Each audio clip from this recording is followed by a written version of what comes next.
दोस्तों excellent classes की तरफ से मैं हरिओम गुप्ता आपका बहुत बहुत स्वागत करता हूं। जैसा कि प्रतिदिन सुबह 7 बजे हमारे यूट्यूब चैनल पर एक करंट अफेयर का वीडियो अपलोड किया जाता है और जिसका पीडीएफ आप हमारे इस वीडियो के डिस्क्रिप्शन में जाकर डाउनलोड कर सकते हैं। और भी अन्य परीक्षाएं जैसे कि आरआरबी, एनटीपीसी का वर्तमान में हम टेस्ट सीरीज कंडक्ट करा रहे हैं, जो कि हमारे व्हाट्सएप ग्रुप से आप क्वेश्चन पेपर डाउनलोड करके उसको सॉल्व कर सकते हैं। तो इसके लिए आप हमारा व्हाट्सएप ग्रुप ज्वाइन कर लीजिए, जिसकी लिंक हमने डिस्क्रिप्शन में दे रखी है। इसके अलावा यहां पर बात की जाए कि जिस प्रकार से आरआरबी, एनटीपीसी की परीक्षा कब शेड्यूल हुई है, 15 दिसंबर 2020 से शेड्यूल्ड हुई है। तो उसके लिए यहां पर एक free of cost test series हम कंडक्ट करा रहे हैं, जिसमें आपको यहां पर अनुमान लगेगा कि क्वेश्चन किस प्रकार से आएंगे। तो आते हैं हमारे आज के करंट अफेयर के क्वेश्चन नंबर 1 पर। टेलीकॉम कंपनी वोडाफोन आइडिया क्यों है? क्योंकि हाल में ही वोडाफोन और आइडिया का मर्जर हो गया था। वोडाफोन ने आइडिया को परचेज कर लिया था, खरीद लिया यहां पर, और अपना नाम बदलकर वोडाफोन ने अपना नाम क्या रख लिया है। तो आइए मैं आपको डिटेल से समझा दूं कि हाल में ही वोडाफोन आइडिया लिमिटेड ने अपना नाम यहां पर VI के नाम से रख लिया है। यह दोनों का कॉम्बिनेशन होगा, वोडाफोन एंड आइडिया। और इसके बारे में बात करें कि यह कंपनी कहां की है, तो यह कंपनी है ब्रिटेन की। हाल में ही जब से रिलायंस जियो टेलीकॉम कंपनी में आया है, रिलायंस जियो किसका है? मुकेश अंबानी का। जब से यह भारत के टेलीकॉम सेक्टर में इसने कदम रखा है, तब से सभी टेलीकॉम कंपनियों की हालत खराब कर रखी है। दूसरी बात यहां पर अगर की जाए कि वोडाफोन इंडिया बहुत भारी भरकम कर्ज के तले भी अभी दबा हुआ है। अगर बात की जाए इस पर कितना कर्ज है, तो इस पर लगभग 58,000 करोड़ का कर्ज है।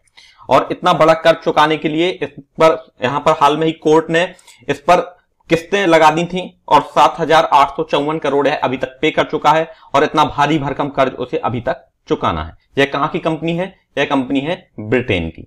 आते हैं क्वेश्चन नंबर 2 पर।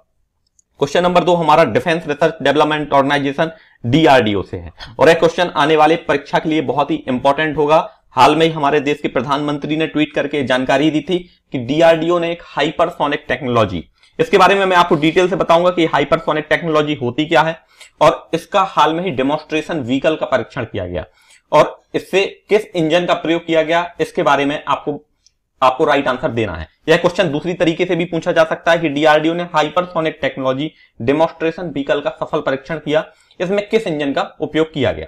तो यहां पर इंजन का नाम बताना है बेसिकली, लेकिन आपको मैं सबसे पहले बता दूं कि हाइपरसोनिक टेक्नोलॉजी होती क्या है।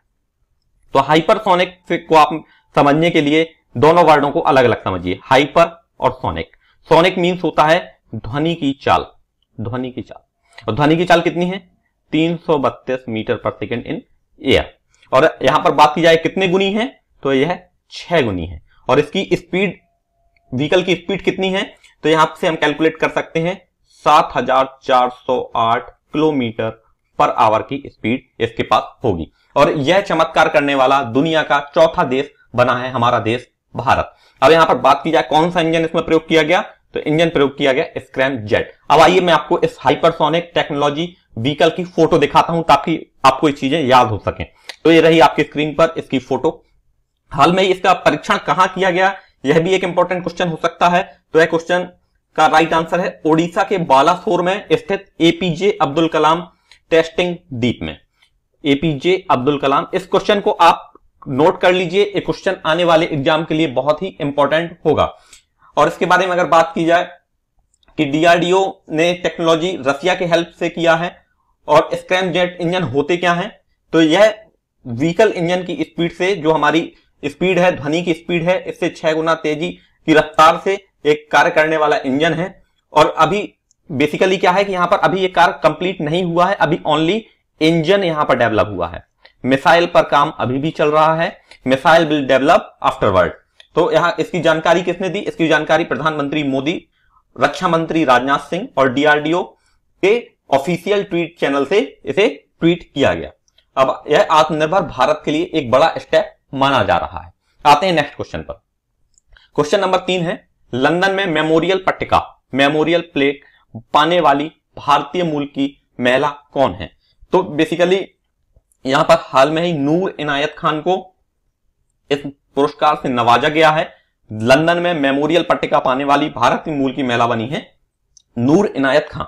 अब आइए मैं आपको इनके बारे में डिटेल से बता दूं। द्वितीय विश्व युद्ध के दौरान क्या हुआ था? फ्रांस में ब्रिटेन की ये जासूस थी। ब्रिटेन की तरफ से इन्होंने जासूसी का कार्य किया था। किस देश में? फ्रांस में। वह मेमोरियल पट्टिका पाने वाली पहली भारतीय मूल की महिला बनी है। लंदन में जहां नूर इनायत खान रहती हैं, वहां एक विशिष्ट नीली पट्टिका मिली है। और इसके बारे में बता दूं कि वह टीपू सुल्तान कहां का शासक था? टीपू सुल्तान था मैसूर का। तो किसका बेटा था? हैदर अली का।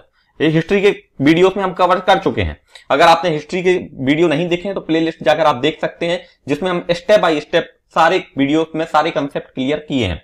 अब यहां पर बात की जाए, यह टीपू सुल्तान की वंशज हैं नूर इनायत खान, और वह पहली महिला रेडियो ऑपरेटर थी और इन्हें हाल में ही भारतीय मूल की पहली लंदन में मेमोरियल पट्टिका से सम्मानित किया गया है। अब आपको एक और इंपॉर्टेंट मेमोरियल मैं आपको दिखाता हूं। यह है स्वामी विवेकानंद का मेमोरियल। ये कहां पर लोकेटेड है? यह है साउदर्न मोस्ट, कन्याकुमारी से यहां पर जाते हैं कन्याकुमारी से, और इसको मेमोरी ऑफ विवेकानंद के नाम से, विवेकानंद मठ के नाम से जाना जाता है। आते हैं क्वेश्चन नंबर 4 पर। चीन ने हिंदुओं के किस पवित्र सरोवर पर मिसाइल सेंटर बनाया है? तो यह क्वेश्चन हमने कल डिस्कस किया था, तो यह है आज का हमारा लकी क्वेश्चन नंबर 1। यहां पर मैं आपको कुछ इंपॉर्टेंट फैक्ट बताना चाहता हूं, जिसके कारण से वीडियो में यह क्वेश्चन मैंने यहां पर इंक्लूड किया है। तो सबसे पहले आप उस पवित्र स्थल को यहां लोकेट कीजिए। यह 3D मैप है। आप जैसे देख पा रहे होंगे, यह है प्रायद्वीपी भारत।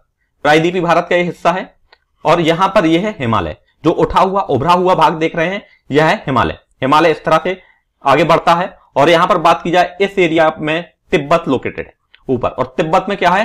तिब्बत में है, तिब्बत से 3 नदियां निकलती हैं। एक तो यहां पर एक ब्रह्मपुत्र नदी ऐसे निकलती है, सिंधु नदी ऐसे निकलती है, और सतलज नदी ऐसे निकलती है। तो यहां पर तीनों नदियों का स्थान तिब्बत से है, और तिब्बत में मानसरोवर झील से यह तीनों नदियां निकलती हैं। अब यहां पर बात की जाए तो कैलाश मानसरोवर नामक स्थान पर, जिस पर अभी चाइना का कब्जा है, चाइना ने यहां पर हाल में ही मिसाइल सेंटर बनाया है। तो राइट आंसर आपको ऑप्शन में देना है कि यहां पर किस पवित्र स्थल पर चाइना ने मिसाइल सेंटर बनाया है। तो राइट आंसर आपको कमेंट सेक्शन में देना है। उसकी फोटो ये रही। आते हैं क्वेश्चन नंबर 5 पर। किस देश ने यूएई तक पहुंचने के लिए सभी देशों से उड़ान को अपने आसमान से पार करने की अनुमति पहली बार सितंबर 2020 में दी है? तो आप सबसे पहले समझिए कि यह वह देश है सऊदी अरेबिया। सऊदी अरेबिया ने हाल में ही यह पहली बार अनुमति दी है कि कोई भी विमान उसके देश के ऊपर से उड़ सकता है। और वह कौन सा देश है जहां पहुंचने के लिए? तो उस देश तक पहुंचने के लिए है यूएई।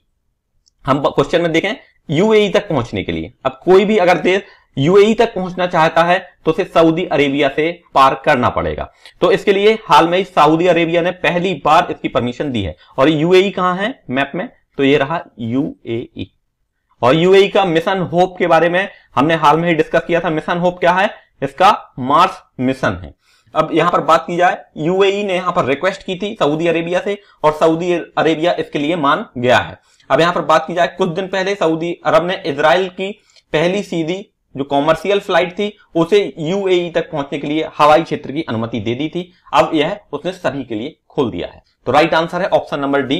अब यहां पर अगर बात की जाए कि सऊदी अरेबिया के यहां पर प्रिंस कौन है, तो वह है शाह सलमान। आते हैं नेक्स्ट क्वेश्चन पर, क्वेश्चन नंबर 6। अंतरराष्ट्रीय literacy day, international literacy day कब मनाया जाता है? तो मैं आपको डिटेल्स में बता देता हूं इसके बारे में। इंटरनेशनल लिटरेसी डे मनाया जाता है प्रतिवर्ष 8 सितंबर को। आइए डिटेल्स में समझें। विश्व में शिक्षा का महत्व दर्शाने और यहां पर इलिटरेसी अर्थात निरक्षरता को समाप्त करने के लिए प्रत्येक साल 8 सितंबर को विश्व लिटरेसी डे, विश्व साक्षरता दिवस मनाया जाता है।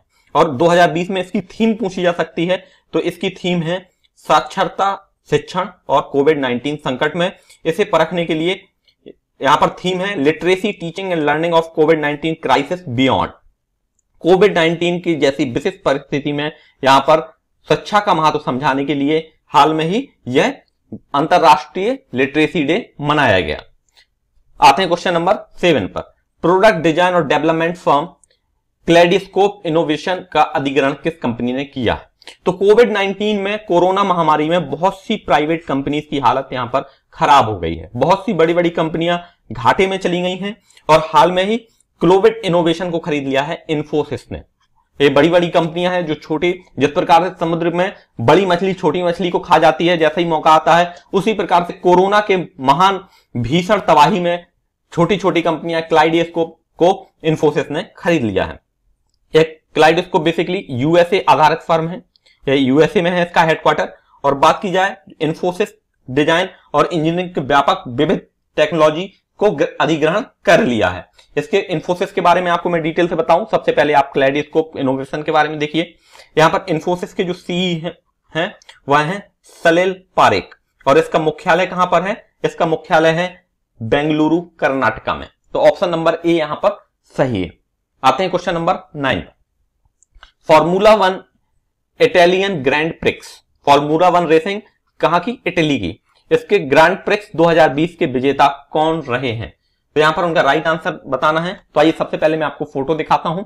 इटली में हाल में ही यह ग्रैंड 1 फॉर्मूला 1 रेसिंग कंप्लीट हुई और यहां के जो विनर रहे हैं वह रहे हैं पियरे गैस्ली। आइए आपको मैं डिटेल से बता दूं पियरे गैस्ली के बारे में। पियरे गैस्ली जो बेसिकली फ्रांस से हैं, इटली में इन्होंने ऑटो ड्रामा और इटालियन ग्रैंड प्रिक्स 2020 जीत लिया है। यह पहली ग्रैंड प्रिक्स जीत है उनकी, यह पहली बार फॉर्मूला 1 रेसिंग में विनर रहे हैं। और यहां पर एक और इंपॉर्टेंट क्वेश्चन जो बनता है, लुइस हैमिल्टन 10 सेकंड के स्टॉप और गैनी पेनाल्टी के कारण 7वां स्थान हासिल कर पाए। तो अभी तक सबसे सफलतम कौन है? सबसे सफलतम है लुइस हैमिल्टन, लेकिन यह कौन किसने जीता है? Pierre Gasly. यह कहां के हैं? फ्रांस के हैं। आते हैं क्वेश्चन नंबर 10 पर। ऑस्कर विजेता और डायरेक्टर जिरी मेंजेल का निधन हो गया। 5 सितंबर 2020 को उन्हें किस फिल्म के लिए अवार्ड दिया गया था? तो यह क्वेश्चन डिसमिसल से है, मृत्यु से है, निधन से है, और एक क्वेश्चन आने वाले एग्जाम के लिए बहुत ज्यादा इंपॉर्टेंट होगा।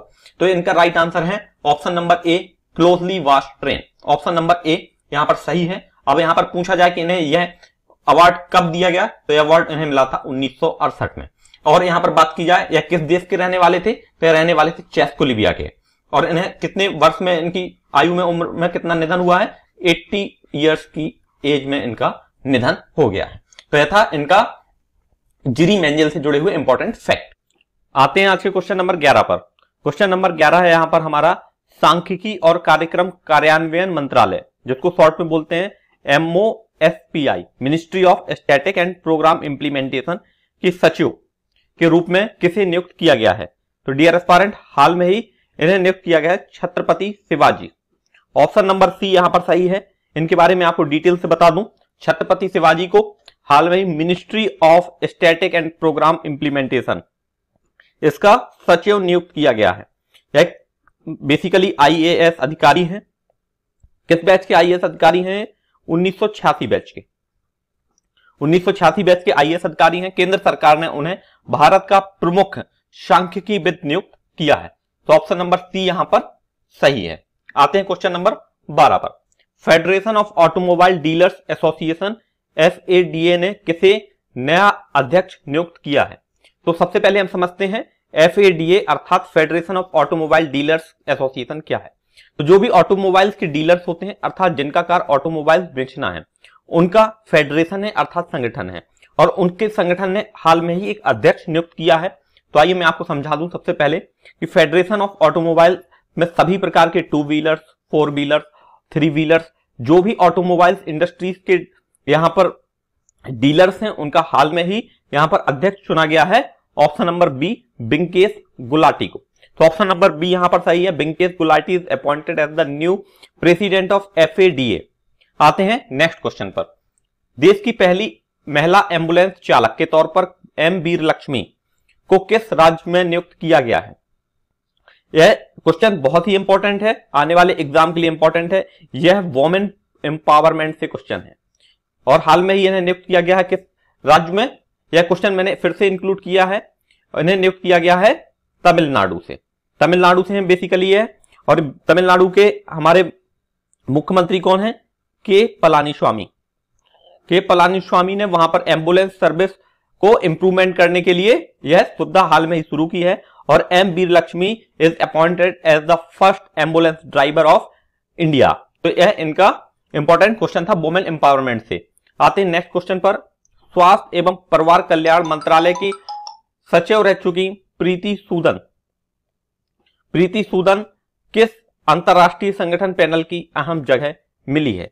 तो यहां पर हमें इनके बारे में बताना है। तो ये रही प्रीति सूदन की फोटो मैं आपको दिखा रहा हूं। यह इससे पहले परिवार एवं स्वास्थ्य कल्याण मंत्रालय की सचिव रह चुकी हैं और आंध्र प्रदेश कैडर से IAS अधिकारी हैं और हाल में ही इन्हें WHO में नियुक्त किया गया है। अब यहां पर बात करें WHO के, तो WHO के जो यहां पर प्रेसिडेंट हैं उनका नाम है Tedros अधानम is the president of WHO। और WHO का हाल में एक है, कोरोना महामारी ने एक बहुत बड़ा परीक्षण लिया है। यहां पर सबसे पहले WHO बनने के बाद इतनी बड़ी त्रासदी पहली बार आई है। टेड्रोस अधानम वर्तमान में WHO के प्रेसिडेंट हैं और ये कहां से हैं, तो यह है इथोपिया कंट्री से बिलोंग करते हैं। तो राइट आंसर यहां पर option number A WHO। Thank you for watching. आज करंट अफेयर में हमने यहां पर एक क्वेश्चन कंप्लीट किए। यदि ये वीडियो पसंद आया हो तो लाइक कीजिए और अपने दोस्तों तक इसे शेयर जरूर कीजिए। Thank you for watching. Have a awesome day. Thank you.